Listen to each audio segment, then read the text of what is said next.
खड़े हो जाओ। तुम मेरी भाषा भले ही ना समझो, पर ये तो समझ ही गए हो कि मैं यहाँ तुमसे लड़ने आया हूँ। ये बात तो उसे देखते ही समझ गया था। वो थोड़ा घबरा जरूर गया, पर उसके चेहरे पर मुस्कुराहट आ गई। ये जगह इसे बहुत पसंद है। वो अंदर ही अंदर खुश है। यहाँ रहने की वजह से उसके सामने कई शिकार आए थे, और आज खेलने के लिए उसे एक नया खिलौना मिल गया है। ये ना पहले खिलौने जैसा है और ना ही दूसरे जैसा। ये उन दोनों से बहुत अलग है। आज पहली बार ऐसा हुआ है कि कोई नए जोश के साथ इससे लड़ने आया है, जिसके एक ही पंच में इसकी सारी पुरानी यादें ताजा हो गई। मैं तुम्हारे बारे में सही था। तुम्हारे चेहरे पर पूरी पावर से पंच मारने के बाद भी तुम्हारे दिमाग पर उसका कोई असर नहीं पड़ा। तुम्हारी हड्डियों की बनावट, तुम्हारे शरीर की बनावट एक जंगली भैंस जैसी है। और पता है तुम में सबसे दिलचस्प बात क्या है? तुम्हारे ये नुकीले दांत। मेरे सबसे तेज पंच के बाद भी वो टस से मस नहीं हुए। यकीन नहीं होता उस जमाने में इंसानों के ऐसे दांत हुआ करते थे। ये दांत किसी हथियार से कम नहीं है।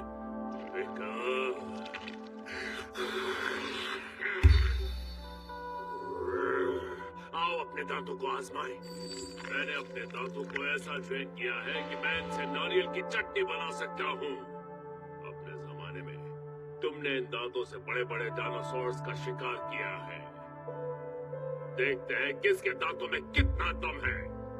वो भाषा भले ही ना समझता हो, पर एक बच्चे और माँ के बीच जो एहसास होता है, दो प्यार करने वालों के बीच जो एहसास होता है, ये उस एहसास को समझ गया। दोनों लड़ने के लिए अपने दांतों का इस्तेमाल करेंगे। देखना यह है कि कौन किस पर हावी होता है। वो करीब आई और करीब और करीब और एक दूसरे पर टूट पड़े। हेलो, सॉरी सर, मुझे कॉल करने में थोड़ी देर हो गई। क्या कहा? कल तुम उससे अंडरग्राउंड एरिना में लड़ना चाहते हो? मैं माफी चाहता हूँ बाकी। काश तुम पहले कॉल करती। तुमने कॉल करने में बहुत देर कर दी।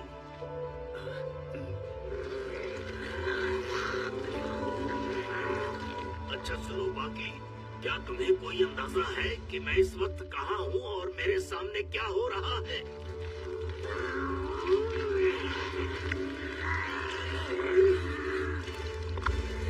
किससे लड़ रहा है वो?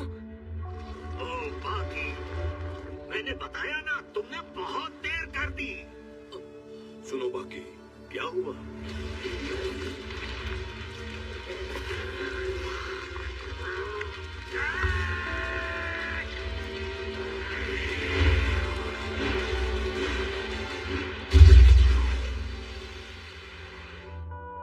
मुझसे पहले फिर कोई चला गया। क्या हुआ बाकी? ऐसा नहीं हो सकता।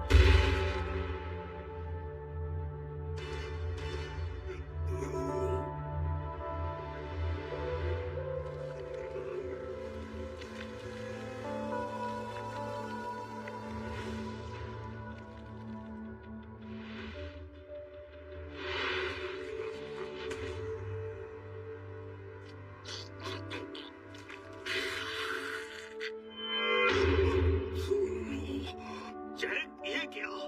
उसने तो उसका चेहरा खा लिया।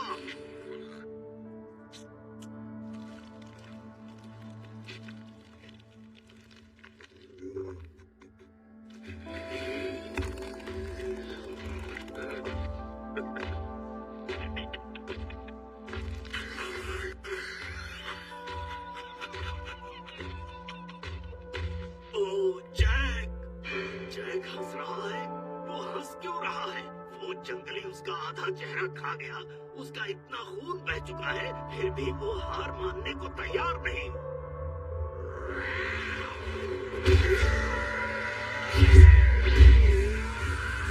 क्या बात है! वाह, मजा आ गया! क्या जबरदस्त पंच मारा है जैक! 200 किलो भारी पिकल को एक ही पंच में हवा में उड़ा दिया। हमारा जैक किसी से कम है क्या? इससे कुछ हो क्यों नहीं रहा? मैंने अपनी जिंदगी में न जाने कितनी बार एक ही पंच में लोगों के जबड़े तोड़े हैं, और ये पिकल, ये उन सब से बिल्कुल अलग है। ऐसा लग रहा है जैसे सिर्फ उसका जबड़ा ही पूरे 200 किलो का है। मैंने अपनी पूरी जान, ताकत, मसल स्ट्रेंथ, अपना सारा जोर लगा दिया ताकि मैं एक ही पंच में उसे गिरा सकूं। फिर भी पिकल के दिमाग पर उसका कोई असर नहीं पड़ा। पिकल के दिमाग ने एक छोटा सा शॉक तक महसूस नहीं किया। जैक, ऐसा जबरदस्त पंच खाने के बाद वो खड़ा कैसे है? कौन? ओह, मैं भी ठीक तुम्हारी ही तरह शुरू से इन दोनों की लड़ाई देख रहा हूँ। पिकल पैरों पर खड़ा होने के साथ साथ अपने अगले कदम के लिए भी तैयार है।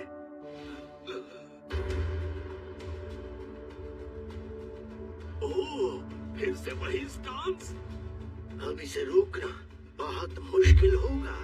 पिछली बार जब इसने ये स्टांस लिया था तो चाइनीज कंफू मास्टर मिस्टर रेत्सु को हराकर उन्हें घायल कर दिया था। लगता है जैक के उस आखिरी पंच ने इसे बहुत गुस्सा दिला दिया है। जैक की भी दाद देनी होगी। वो सिर्फ अपने 2 पंचेस से पिकल को इस पोजीशन में ले आया है।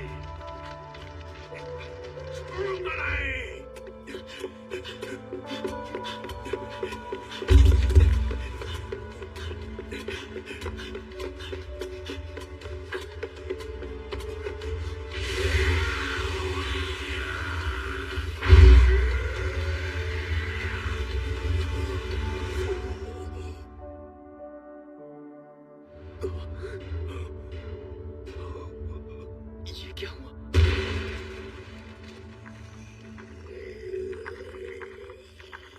ये क्या? जैक ने खतरनाक मूव को आसानी से डिफेंड कर लिया। उसका पूरा चेहरा छिला हुआ है। जैक जो ड्रग्स लेता आ रहा था, उनका असर आज दिख रहा है। और यहाँ करीब 15 नहीं 20 मीटर दूर गिरने के बाद पिकल फिर लड़ने के लिए तैयार है। दोनों की लड़ाई देखने के बाद बाकी समझ गया कि उसने देर कर दी है। उसने खुद को समझाने की बहुत कोशिश की, पर अंदर ही अंदर उसे बहुत दर्द हो रहा था। मुझे बॉस बुलाओ। जी बोलो, बोलो कि मैं तुम्हारा बॉस हूँ।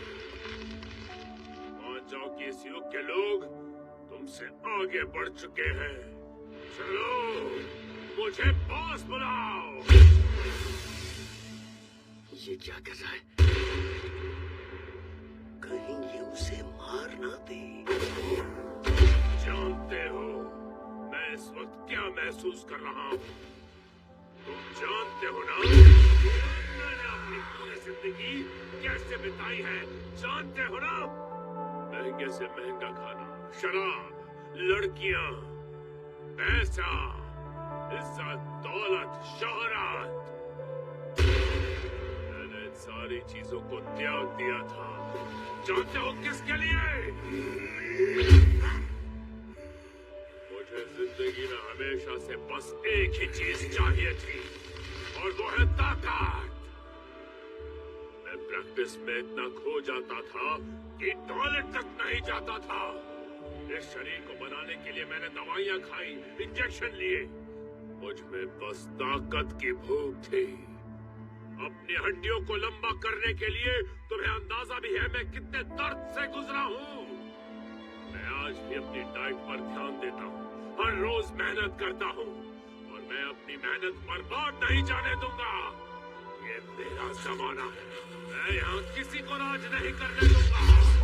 समझ गए जंगली? ये उसके साथ क्या कर रहा है? मुझे कमजोर समझने की गलती मत करना। जैक और पिकल की लड़ाई में एक आधुनिक तरीके जानता है और एक प्राचीन। ये लाखों करोड़ों अरबों साल बाद इस युग में जागा है। इसने आज तक कभी खुद को शीशे में नहीं देखा है, पर वो ये जानता है कि ये उसके शरीर का हिस्सा है। इसे उस हिस्से में दर्द हो रहा है, पर उस दर्द में भी उसे कुछ सुनाई दे रहा है। ये एक अंडरग्राउंड अरीना है। बाहर की कोई भी आवाज अंदर नहीं पहुंच पाती, बिल्कुल नहीं। ये एक ऐसी जगह है जहां कुछ सुनाई नहीं देता, पर पिकल को कुछ सुनाई दे रहा था। ये कोई बाहरी आवाज नहीं थी, बल्कि शांति थी, शांति जो दाएं कान में अलग और बाएं कान में बिल्कुल अलग थी। दोनों कानों में एक जैसी आवाज नहीं थी। नफरत कह लो या फिर बदला, अब ये उसे नहीं छोड़ेगा।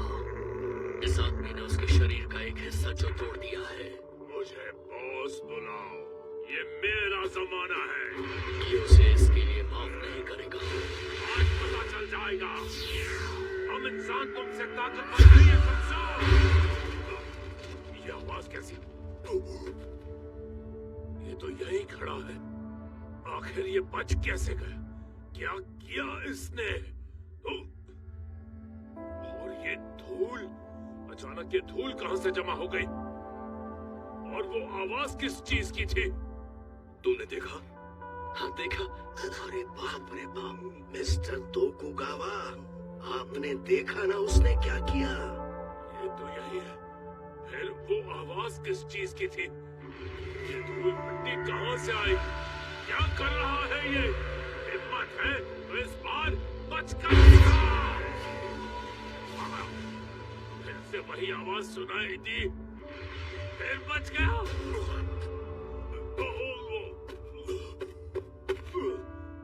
ये तो यहीं पर है।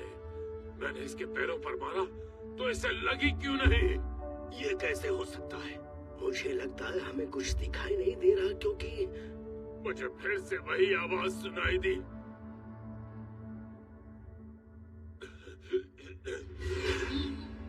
ये पिकल के जमाने का मूव है, डायनासोर्स के जमाने का मूव। ये सब इसने कैसे किया?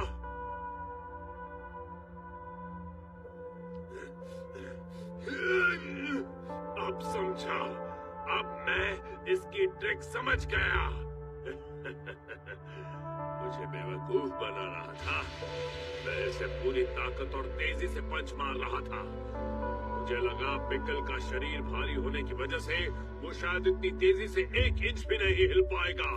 इतना बेवकूफ था मैं। वो सिर्फ अपनी जगह से ही नहीं हिला, बल्कि उसने उतने टाइम में मेरे मूव को पहचान कर उसे पूरी तरह डॉज भी कर लिया।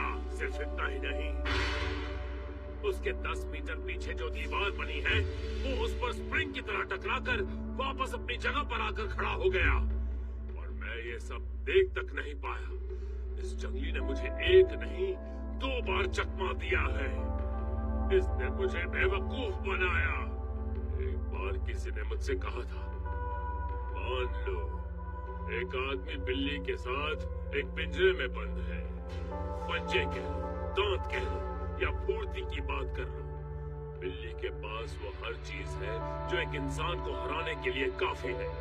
इसके अलावा अगर उसके मोटर कोऑर्डिनेशन और उसकी स्पीड की तरफ नजर डाली जाए तो ये 2 चीजें हैं जिसमें इंसान उससे बहुत पीछे है, और बिना हथियार के हमारे लिए उन्हें हराना बहुत मुश्किल है। इंसानों का वजन ज्यादा होने से कुछ फर्क नहीं पड़ता। पिकल के केस में भी यही है। मेरा मतलब पिकल इतना तेज और फुर्तीला है कि डायनासोर चाहकर भी उस पर हमला नहीं कर पाते थे। और मेरे लिए इस आदमी का सामना करना उस जमाने के कई डायनासोर्स का सामना करने के बराबर है। हे ऊपर वाले, मैं पहली बार आपसे मदद की भीख मांग रहा हूँ। प्लीज प्लीज मुझे इस जंगली से चिपका दो।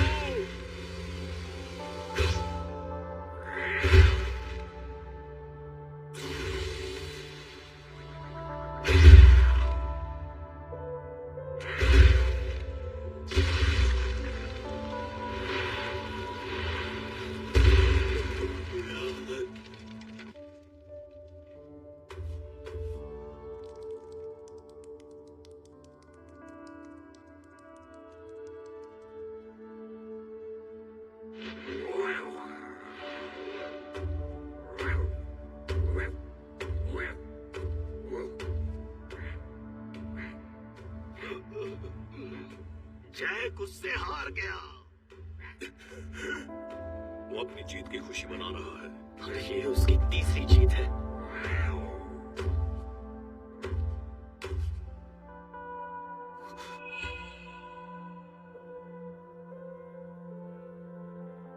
उसकी आंखों में फिर से आंसू हैं।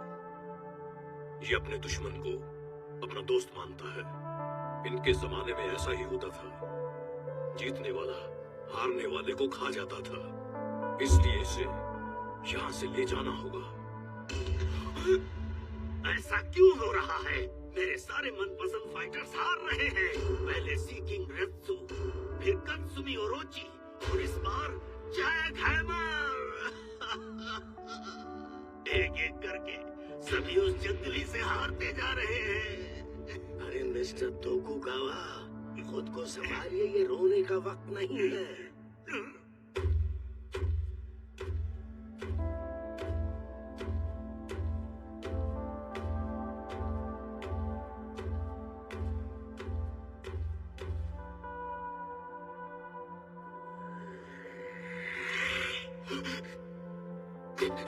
बाकी रुक जाओ।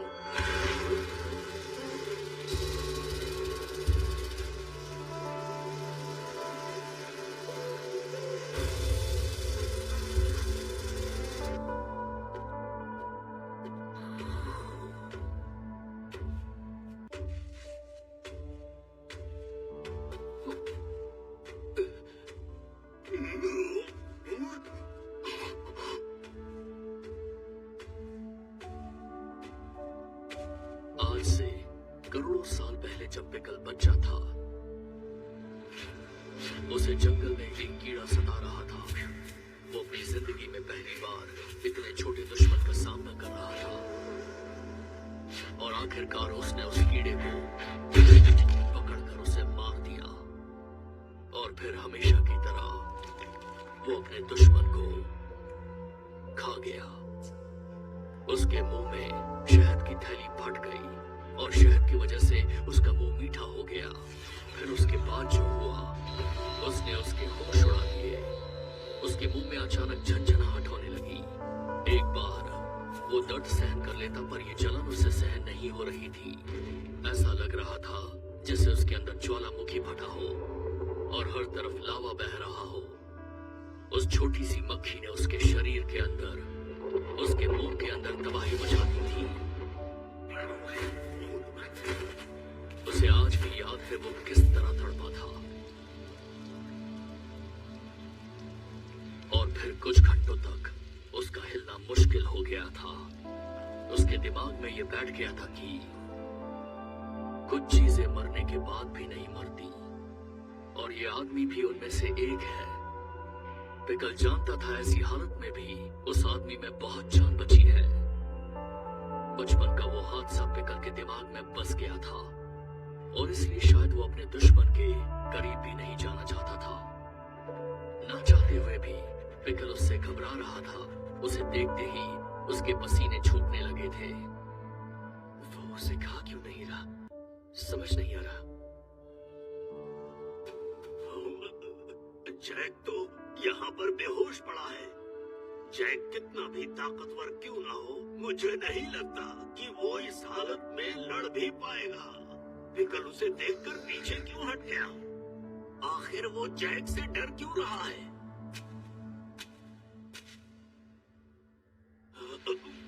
क्या वजह होगी? नहीं, उसे छूना मत।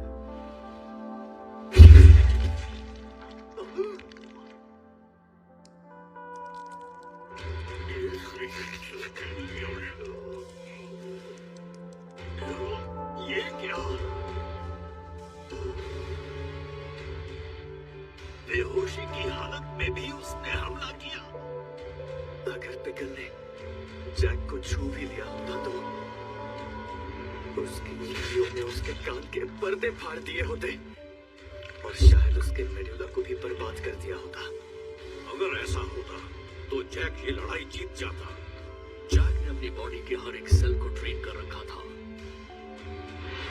बेहोशी की हालत में भी जैक अपने दुश्मन को दोनों हाथों की मिडल फिंगर दिखा रहा था।